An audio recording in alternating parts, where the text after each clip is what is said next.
പ്രേതം പ്രേതം എവിടെ? പറമ്പിൽ കക്കൂസിന്റെ പുറകില് വെള്ള സാരി കൊടുത്ത്.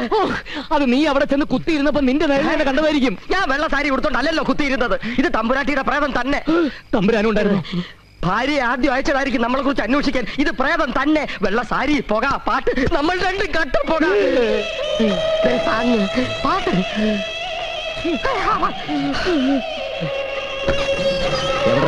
അവിടെ എവിടെന്ന്?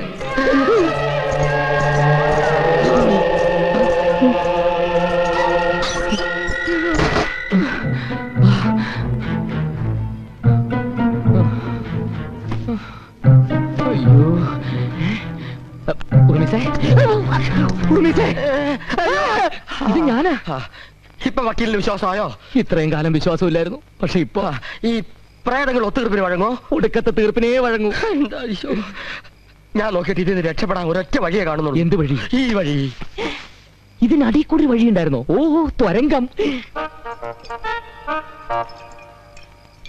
ഉറുമീസേ, ഇതെവിടെ പോയി?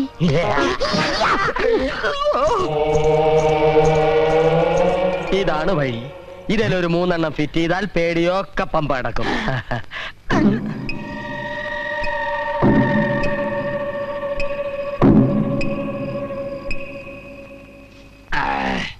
ഉറുമീസേ, നീ പറഞ്ഞ നേരെ.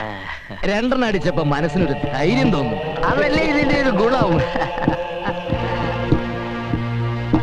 ഉറുമീസേ, കസേര തനി ആടുവോ? ഒരിക്കലുമില്ല. പ്രേതം കസേര കയറിയിരുന്ന ആടുവോ? അത് നടന്ന് ക്ഷീണിക്കുമ്പോ കസേരയിലല്ല ഇദ്ദേഹത്തിന്റെ മടിയിൽ നിന്ന് ആടും.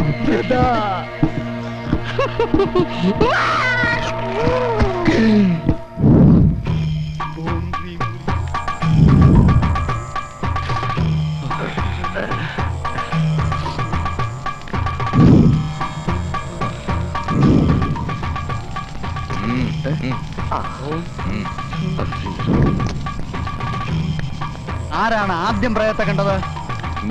ഞാനാ കണ്ടത്. ഇവൻ കണ്ടു, പക്ഷെ ഞാനാ കണ്ടത്. എന്നാൽ അവിടെ ഇരിക്കൂ.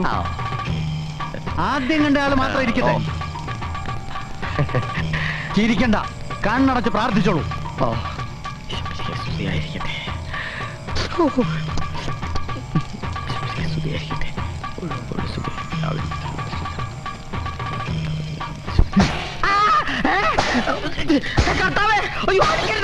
ഇറങ്ങി വാടി. ഞാൻ എടിയല്ല, എടായാണ്. ഇറങ്ങ്. എങ്ങോട്ട് ഇറങ്ങാൻ? പോകോ പോകോ. ഇവൻ മാത്രമാണ് കണ്ടത്. ആദ്യം കണ്ടത് പിടിച്ചു ഈ ബാധയെ പിടിച്ചു നിർത്ത.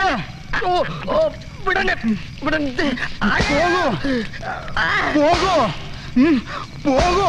എങ്ങോട്ട് പോകാൻ? പാലവരത്തിലേക്ക് പോകൂ. ഞാൻ പാലായിക്ക് പൊക്കോളാം. അത് പോരാ. എന്നാ ഭരണിക്കാനത്തോട്ട് പോവാം. അല്ല, മരത്തിലേക്ക് തന്നെ പോണം. മരത്തിൽ കയറാൻ തളപ്പില്ല. വാ. പോകോ. മുണ്ട് എന്റെ മുണ്ട് പോകോ. പാലമരത്തിലേക്ക് തന്നെ പോ. അതെന്റെ തന്തയോട് പറ. നിന്നെ ഞാൻ തളയ്ക്കൂടി. എന്റെ കർത്താവേ, നീ ഇത് കാണുന്നില്ലേ? ബാധ പോകുന്നുണ്ടോ? ബോധം പോകുന്നുണ്ട്. ഇപ്പൊ പോയി. പള്ളിയിലെ ചില കൊണ്ട് വെഞ്ചരിപ്പിച്ചാ മതി എന്ന് പറഞ്ഞതാ, കേട്ടില്ല. അവന്റെ ഒടുക്കത്തെ അടി. ഇദ്ദേഹം ഒരു പേരുകേട്ട ഒത്തീർപ്പ് വക്കീലല്ലേ? ഒന്ന് പിടിച്ചു മാറ്റാനെങ്കിലും തോന്നിയില്ലല്ലോ ബ്രൂട്ടസേ. അയ്യോ, 101 അടി അടിച്ചാലേ നിന്റെ ദേഹത്ത് കൂടിയ ബാധ പോകുന്നു പറഞ്ഞിട്ട് അവന്മാര് 98 അടിച്ചുള്ളൂ. ആഹാ, അടിയൊക്കെ കൃത്യമായിട്ട് എണ്ണിയല്ലേ? എന്നാതെ പൂജയ്ക്കെന്നും പറഞ്ഞ് ചൊള പോലെ തുട്ടിറക്കിയതേ ഞാനാ. നക്കി തരം പറയാതെന്റെ അനന്താ. എത്ര പോയാലെന്താ? ഇനി നമ്മള് രാജാവും മന്ത്രിയും അല്ലേ? ആണോ? പക്ഷെ ഒരു സംശയം. കേരള ചരിത്രത്തിൽ ഇന്നേ വരെ രാജാവും മന്ത്രി ഒരു മുറി കിടന്നുറങ്ങിയതായിട്ട് ഞാൻ കേട്ടിട്ടില്ല. ഒരുമയുണ്ടെങ്കിൽ എരുമയുടെ പുറത്തും കിടക്കാവുന്ന. എന്നാ എരുമയുടെ പുറത്തോ പോത്തിന്റെ പുറത്തോ പോയി കയറി കിടന്നുറങ്ങണം മാപ്പിളെ. സപ്രപഞ്ച കട്ടിൽ കിടന്ന് കൊതി തീർന്നിട്ട് പോരെ എരുമയുടെ പുറത്ത് കിടക്കാൻ. പയ്യെ തിന്നാ പനയും തിന്നാമെന്നല്ലേ? എന്ന് വെച്ചാണെങ്കിൽ പന എന്നോടോ? പനയല്ല, പട്ടിയെ വരെ തിരുന്നൊരുത്തിന് എനിക്കറിയാം. അതാരാ? പറയില്ല, പക്ഷെ തുപ്പി കാണിക്കാം. വാസ്കോടിയാമ വെറും വാസ്തവനാക്കരുത് കേട്ടോ. അങ്ങനെ ഒരു പഴമൊഴി ഞാൻ കേട്ടിട്ടില്ലല്ലോ. ഇത് പുതുമൊഴിയാ. എന്നാൽ എന്റെ ജാതകത്തിലും രാജയോഗം ഉണ്ടെന്ന് ചേറ്റുവായ ചത്തുപോയ ചാക്കോ ചിറ്റപ്പം പറഞ്ഞിട്ടുണ്ട്. രാജകൊട്ടാരത്തിലെ തൂപ്പുകാരനെങ്കിലും ആയാ മതിയായിരുന്നു. ശവം. എന്നാ കേട്ടോ. വീണ്ടും കേട്ടു.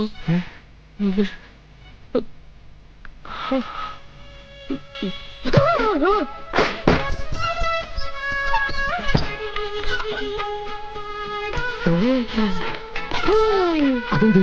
ഡാഡി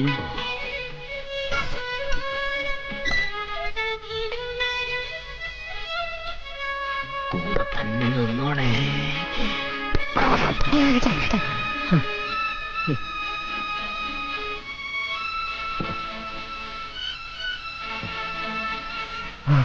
കണ്ടോ?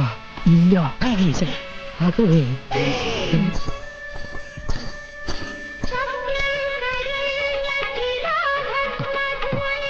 ഹോമവും കുർബാനയൊക്കെ വേസ്റ്റ്. നമുക്ക് ആ പഴയ ഒത്തുതീർപ്പ് പണി തന്നെ മതിയായിരുന്നു. നേരം വെളുത്തിരുന്നെങ്കിൽ സ്ഥലം വരാമായിരുന്നു. അതുവരെ നമ്മൾ ഇവിടെ ഇങ്ങനെ കഴിച്ചു കൂട്ടും. ഇതൊരു പഴയ മലയാളം പടത്തിലെ പാട്ടല്ലേ? എന്നാ പഴയ മലയാളം പ്രേതമായിരിക്കും. ഇതൊരു പുതിയ തമിഴ് പാട്ടല്ലേ? എന്നാ പുതിയ തമിഴ് പ്രേതമായിരിക്കും.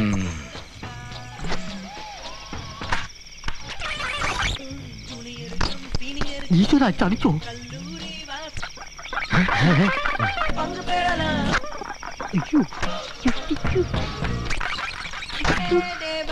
പ്രേതത്തിന്റെ കയ്യിൽ ടേപ്പ് കട ആണോ? ഇത് ദുബായിൽ നിന്ന് വന്ന അറബി പ്രേതമായിരിക്കും.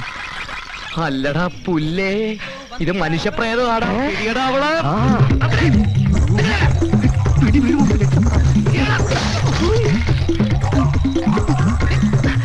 അനന്താ, അവളെ വിടരുത്. അവൾ എങ്ങോട്ട് പോയി? അങ്ങോട്ട് പോയി നോക്കാമോ? ക്ലിയർ ആക്കാം.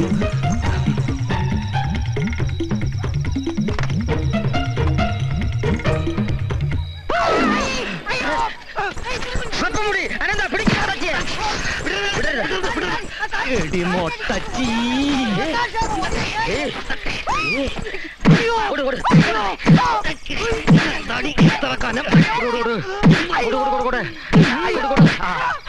നീയോ? നീ ഇവിടെ അറിയോ? ഇവൻ കോടതിയിൽ കള്ളസാക്ഷി പറയുന്നവനാ.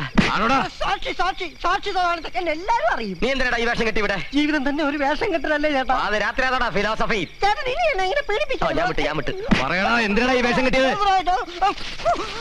ഞാൻ പറയാ, നിങ്ങളെ ഈ കൊട്ടാരത്തിൽ നിന്ന് പുറത്താക്കാൻ അഡ്വക്കേറ്റ് ശങ്കരനാരായണനും മഹാദേവർമ്മ തമ്പുരാനും കൂടെ ചേർന്ന എന്നെ ഈ ഫാൻസി ഡ്രസ് വേഷം കെട്ടിച്ച് ഇങ്ങോട്ട് അയച്ചത്. അങ്ങനെയാണ് സംഗതിയുടെ കിടപ്പ്. അങ്ങനെയാണെങ്കിലേ ഒറിജിനൽ ഭൂതപ്രേതാദികൾ വന്നാൽ തന്നെ ഞങ്ങള് ഭരണം തുടരാൻ തീരുമാനിച്ചെന്ന് ചെന്ന് പറഞ്ഞേക്കടാ. പോടാ ഓടാ പോടേ.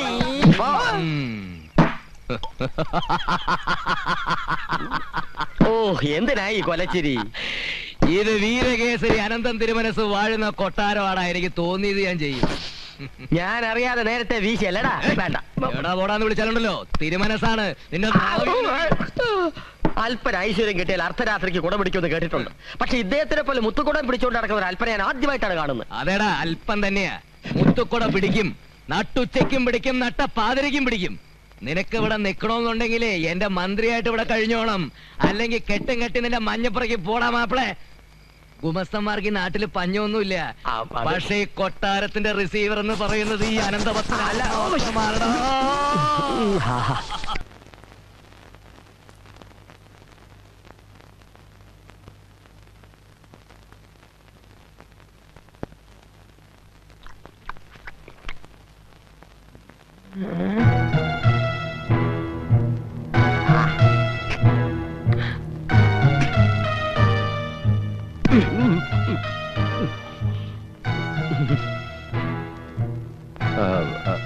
ആരാ മനസ്സിലായില്ല?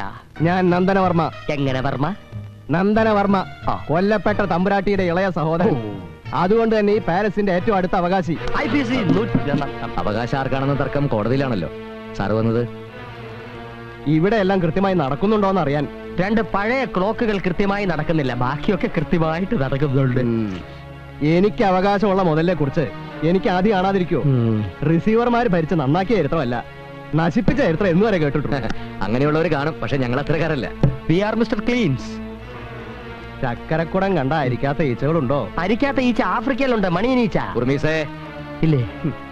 എന്തെങ്കിലും അവിഹിതം നടന്നു എന്നറിഞ്ഞാ ഞാൻ വേണ്ടത് ചെയ്യും. മഹാദേവർമ്മയ്ക്കും നാരായണക്കുറുപ്പിനും മാത്രമല്ല, എനിക്കുണ്ട് മുകളിൽ പിടി. പിടി മുറുക്കി പിടിച്ചോടെ, കൈവിട്ടാ താഴെ പോകും. അതുകൊണ്ട് പിടിച്ചോണ്ടേ ഇരി.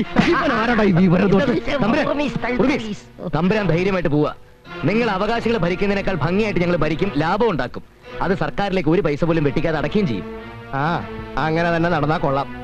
അല്ലെങ്കിൽ ഇപ്പൊ ഞാൻ ഇറങ്ങാം. ഇനി എപ്പ കേറും? അയ്യോ കർത്താവേ. Thank you sir. ഓ, അനന്തം പറഞ്ഞോണ്ടേ നടക്കുന്നു. ഇല്ലെങ്കിൽ നന്ദനവർമ്മയുടെ സുന്ദരമർമ്മ ഞാൻ ഇടിച്ച് പിഴിഞ്ഞു കലക്കി. ഒന്നും മിണ്ടാതിരിയടാ മഞ്ഞപ്രകാരം മാപ്പിളെ. ഒന്നുമില്ലെങ്കിൽ അവർ ഈ കൊട്ടാരത്തിന്റെ അവകാശികളാ. രാജഭരണമൊക്കെ പോയെങ്കിലും അവർ ചെയ്തിട്ടുള്ള നല്ല കാര്യങ്ങൾ നമ്മൾ ഒരിക്കലും മറക്കരുത്. So we have to respect them. Sorry sir. നിന്റെ ഒരു ഒടുക്കലത്തെ പഴം.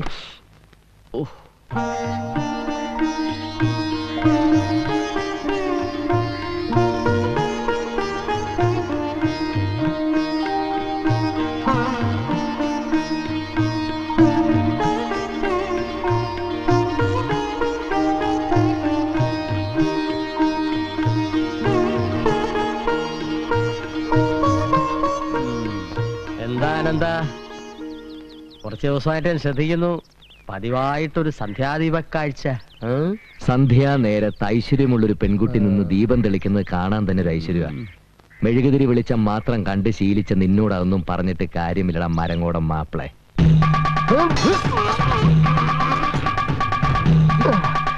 ഇനി ദം പിടിക്കാൻ വയ്യ. പറഞ്ഞു തന്ന അടവുകൾ ഓർമ്മയില്ല. ഓർമ്മയുണ്ട്. തുടങ്ങാം. വാരി വലിഞ്ഞ്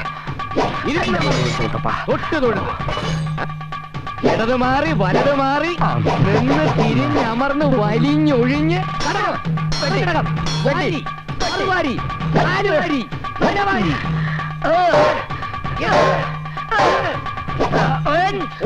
ഈ അടവ് പറഞ്ഞു തന്നിട്ടില്ല. ഇവിടെയോ ഞാൻ സ്വല്പം നേരത്തെ ഒഴിച്ചതാ. എന്റെ കർത്താവേ, തല കൊയ്യരുത്. എന്റെ കർത്താവേ, അങ്കക്കലി മൂത്ത് തല കൊയ്യാൻ നിന്നപ്പോഴാണല്ലോ സുഗന്ധി വന്ന് തലയിട്ടത്. നീ പേടിച്ചു പോയോ? ഞാൻ ഇവരെ കുറച്ച് നല്ല അടവുകൾ പറഞ്ഞു കൊടുക്കായിരുന്നു. അങ്ങനെ വാളും കത്തിയും കൊണ്ടുള്ള അഭ്യാസങ്ങളൊന്നും വേണ്ട. ഇതുവരെ തമാശന് വേണ്ടിട്ടല്ലേ? നിങ്ങളിങ്ങനെ സംസാരിച്ച് കേൾക്കാതെ എന്റെ തല കൊയ്യി. ഞാൻ പോയി കുളിക്കട്ടെ. നീ പോയി വേഗം കുളിക്കൂ ഉർമീസ്. അതെ ഉർമീസേ, 2 ചായയും കൂടി എടുത്തോ. കുളിച്ചിട്ട് ചായ ഇടണോ ചായ ഇട്ടിട്ട് കുളിക്കണോ? കുളിച്ചോണ്ട് ചായ ഇട്. ഓക്കെ. ഓടോ. നീ ഈ കൊട്ടാരമൊക്കെ ഒന്ന് ചുറ്റി കിടന്ന് കാണ്. ഞാനിപ്പോ വരാം.